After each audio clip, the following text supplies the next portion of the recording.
Notorious na hold-upper sa Rizal ang mga nambiktima sa pobreng jeepney driver na si Ariel. Nailigtas niya ang kanyang mga pasahero, subalit siya naman ang napahamak. Napato talaga sa mukha mo, Tay? Kala ko nga po, katapusan ko na talaga. Tatlo pa sila, no? Binato po ako sa Manibila. Ano nga pa yung pera mo?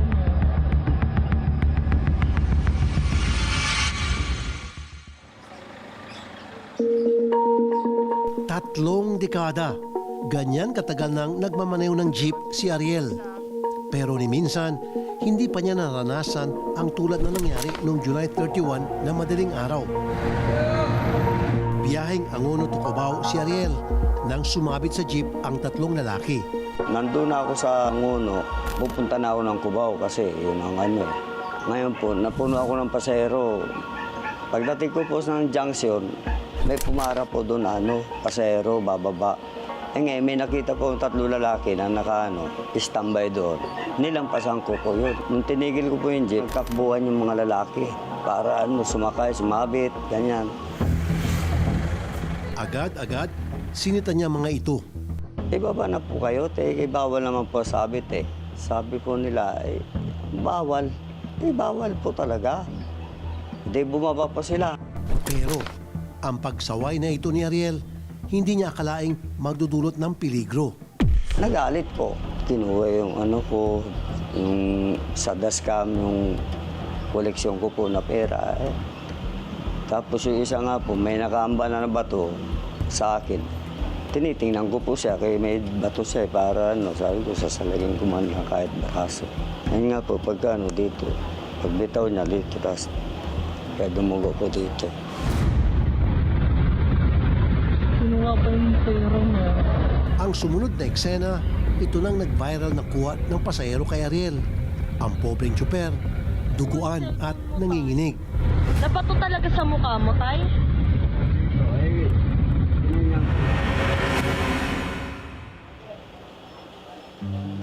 Mula na magbinata si Ariel, pagmamaneho na raw halos ang naging buhay niya. Pagkatapos ko po ng high school, pupunta po ako Maynila. Tapos sa pag-aaral ko dyan ng mag-drive, masada po ako. Ilper po muna ako sa ED. Masukan ako eh. Nung matuto po ako, inano po ako nung may-ari na kumuha ng lisensya para makabiyahe. May jeep din po sila dati.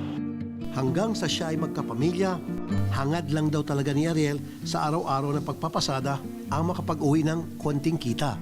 Yung kapanganayan, namatay na nung August 15 po, 2023. Tapos yung sumunod naman po, ayan, nag-aaral po dyan sa Kainta. Tapos yung isa po, grade 11, dito rin po nag-aaral. Tapos ito na po, yung mga ito maliit. Yung isa po nasa Cavite, may hirap na po magpa-aral, may hirapan po ako eh. Kaya ang trabaho ko po, ma'am, may extra lang. 3 araw lang na biyahe sa isang linggo. Mo, Tay? Napato talaga sa mukha mo, Tay? Unang pagkakataon pa lang ito na nangyari kay Ariel.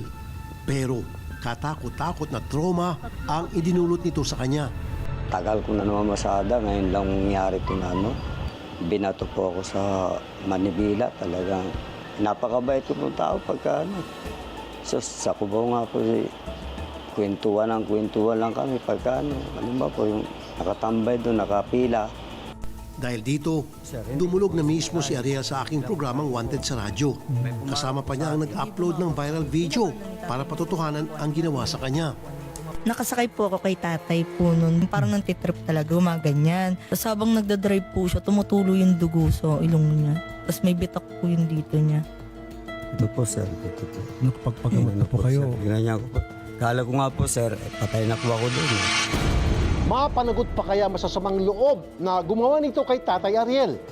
Abangan yan sa pagbabalik ng Kapatid Mo.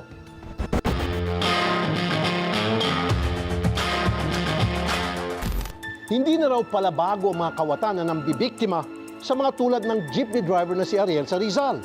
Ngunit, bakit nga ba tila hindi sila matigil sa kanilang gawain?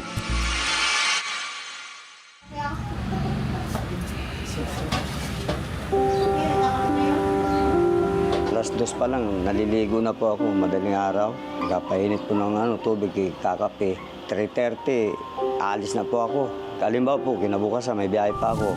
Doon na rin po ako makikutulog. Para kinabukasan po, aga ako ng biyahe, 4:00, gano'n. Halos parang tahanan na raw sa driver na si Ariel ang kanyang jeep. Hindi lang niya ito minamaneho. Dito rin siya natutulog at kumakain. Sa 3 dekada niya sa pagpapasada, akala ni Ariel, nakita na niya ang lahat ng pwedeng mangyari sa kalsada. Subalit, nagbagong lahat. Nang sa unang pagkakataon nitong Hulyo, inatake si Ariel ng masasamang loob. Kala ko nga po, katapusan ko na talaga. So wanted sa radyo, agad akong humingi ng update sa ginawang aksyon ng kinaukulan. Nag-iikot-ikot po itong ating mobile na nakakatakot po dun sa lugar na yon. Dahil nga po nung nalaman po namin ito, pinagutos din po ng ating provincial director na paigtingin pa po yung pagpapatrolya natin doon. Ngunit, heto mismo ang aking napagalaman. Maging ang iba pang mga residente sa lugar, nagpatotoo. Talamak at malakas ang loob ng mga kawatan sa lugar. Ang dahilan, Madilim daw kasi, Colonel, hindi na namumukaan. Kasi walang streetlights. Baka pwede niyo pang parating sa inyong butihing mayor dyan. Kung sino man yung mayor dyan ngayon sa Cainta. Na maglagay naman ng streetlights. Alamin po natin, sir, kung saan po talagang lugar at baka naman po meron tayong makakuha mga CCTV na makakapagbigay sa atin ng identity ng mga taong ito, sir. Sige, sasamahan po namin dyan sa inyong tanggapan, Colonel. Ito pong si Sir Ariel. At pwede niyo po siya interviewin at baka meron kayong makuha ng mga impormasyon, mga katulong sa gagawin yung pag-imbestiga kung sino itong mga suspect na ito. Kung pwede nga lang, mag-poste kayo ng isang mobile car dyan, paikot-ikot. That will serve as deterrent. Pag ginawa nyo yan. Opo, at, Tama ba, sir? Senator. Sige po. Yes, sir. Yes, sir. nagpadala na rin tayo ng paunang tulong sa komunidad. Mga nalikom ko po, dinala ko po sa bahay nila sa Baras po. Ang bait Tapos mo naman. ginamit po niya, Na, pampagamot sa asawa po niya. May sakit Kasi po, sumabay sir. po yung asawa daw niya, may sakit. Ako po, nagkasakit. papagamot kita tayo ah. For the meantime, bigyan ko si tatay ng tulong. Ayan. Bigyan ko tatay tulong. Nagpapagamot si tatay. Sige. Tay, bilang tayo. Magkano bang bigyan kay tatay? Sa'yo na lang ito lahat tay. Laman ng wallet ko. Nawa kay tatay. Maraming salamat po, sir. Okay. Sige po. Palagay ko mga Salamat po, sir. 25 ata yan or something. Okay. Sige tay, bulsa niya yan. Natruma ako, hindi man makabiyahe. Paano po yung kita namin, yung kakainin namin, pamilya ko. Siyempre, natakot po ako eh.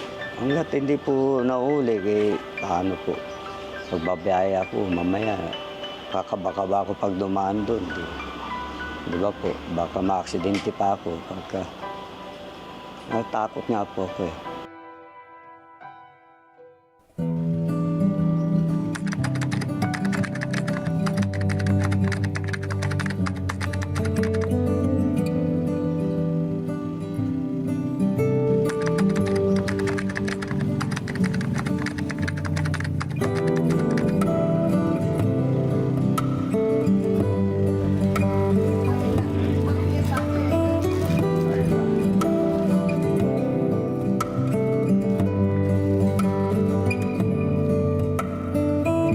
Nagpapasalamat po ako sa inyo, Senador Rapi Tulfo, sa tulong po ninyo sa amin.